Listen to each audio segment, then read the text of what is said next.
Dalam kehidupan kita ini seringkali ada yang namanya kairos. Kalau ada kairos Tuhan yang turun dalam kehidupan kita, sebenarnya bukan kita harus berbuat sesuatu, tapi seharusnya kita berkata, ada blessing ajaib buat Tuhan dalam hidupku, lewat kairos yang muncul di depan kita. Kalau saudara bisa melihat itu, maka betapa pentingnya kita jadi orang yang terdidik dan terlatih dengan baik, dan betapa pentingnya kita bisa menangkap semua yang Tuhan sodorkan di depan kita. Semua yang Dia sodorkan di depan kita itu bukan beban, tapi itu kesempatan Tuhan untuk memberkati Anda dan saya. Apapun mulai hari ini, kalau Tuhan perintahkan Anda dan saya melakukan sesuatu, kerjakan saudara. Anda akan lihat hidupmu akan dipakai Tuhan dengan ajaib. Ketika Dia berkata, maju nak, jangan pernah balik, bergerak dengan tajam. Seharusnya kita melakukan itu. Mengenal dan membuka diri adalah awal keberhasilan mencapai puncak. Coba ngomong sama Tuhan, ngomong gini ya, Tuhan, aku mau satu kali lagi, satu tahap lagi kenal the true you. Dan aku juga mau sekali lagi the true me. Ada sangat banyak orang yang gak pernah lihat the true you, tidak pernah lihat destiny. Saya kan cuma begini, no. Dia ciptakan gak pernah seperti itu. Saudara, dikatakan Mazmur 51, sebab aku sendiri ini sadar akan pelanggaranku. Saudara, ada banyak orang itu gak bisa lihat dirinya, malas cinta uang.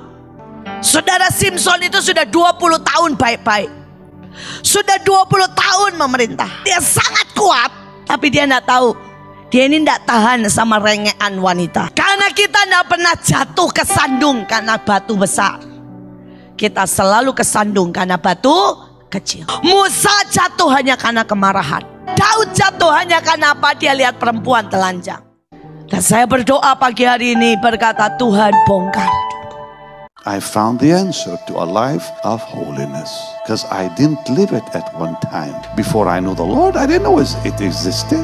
And even while I was in ministry, there were moments of weakness.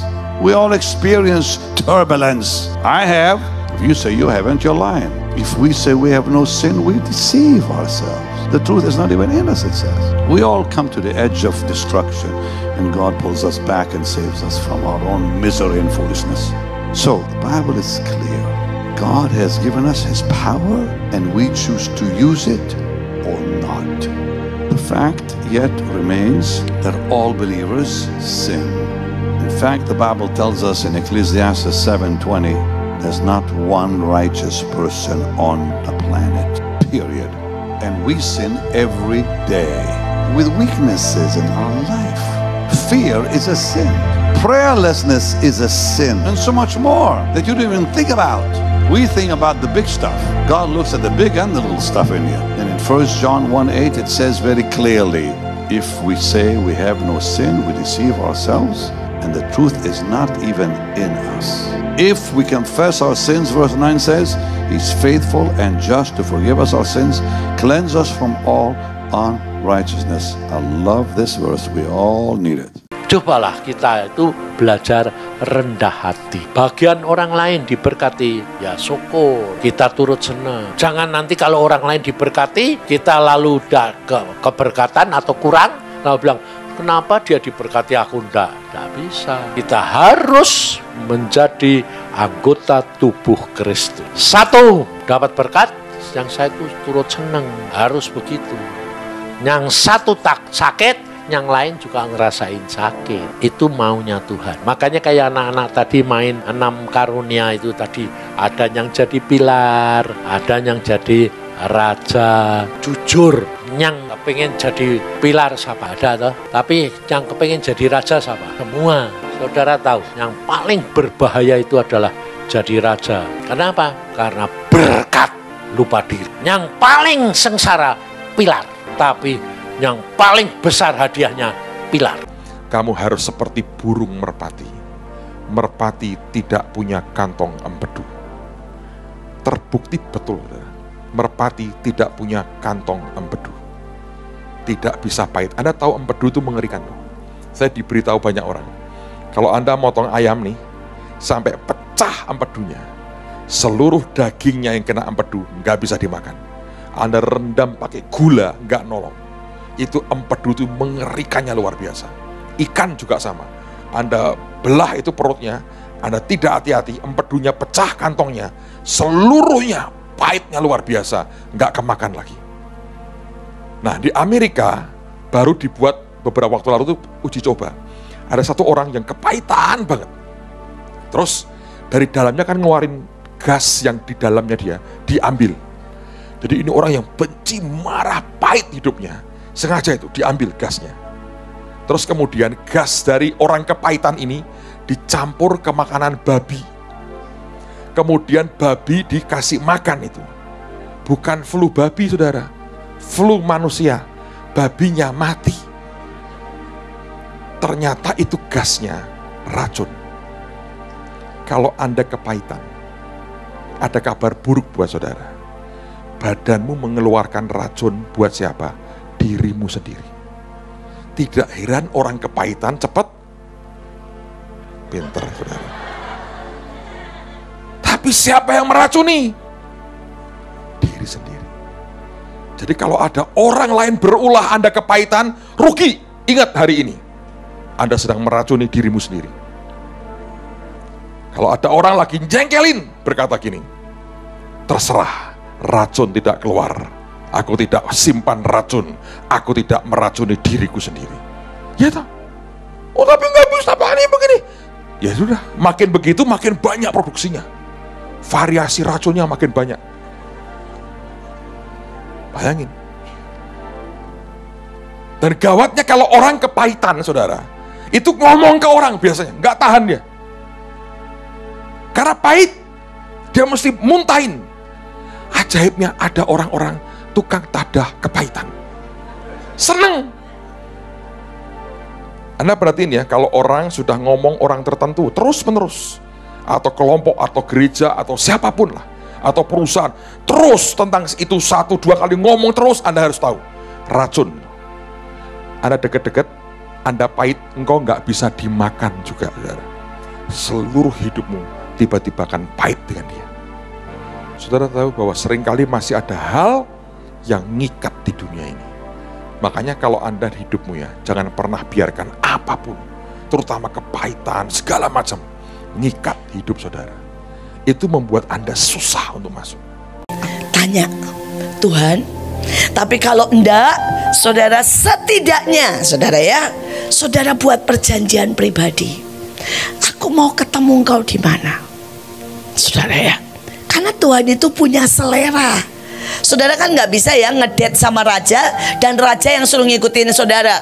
Misalnya kita mau ketemu Jokowi dan kita bilang gini, Pak Jokowi ketemu saya ya di warteg, kan nggak bisa. Loh, siapa aja yang mau ketemu saya, saudara yang ngikutin saya kok, betul kan? Nah, yang di sini loh ya, yang di sini nih kalau mau ketemu saya, saudara yang ngikutin saya kok. Nah, apalagi kalau kita mau ketemu Tuhan. Bolehkah saudara berkata, Tuhan, kamu mau bawa ketemu aku di sana di mana? Ya. Saudara, kenapa temanya tadi Pak Lucky onsite itu? Nah, saya juga sekarang mau terangkan onsite.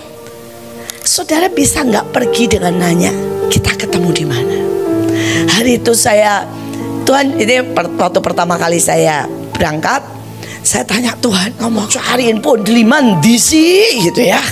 Saudara, dan ketemu-temu, saya juga nggak tahu lagi jelas ya pohon delima yang kayak apa.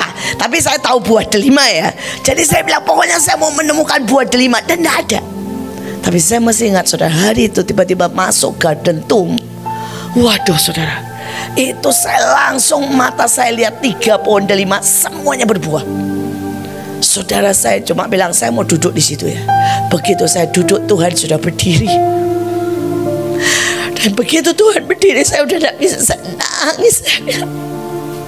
Tuhan bilang, nak, aku berikan diriku sendiri kepadamu.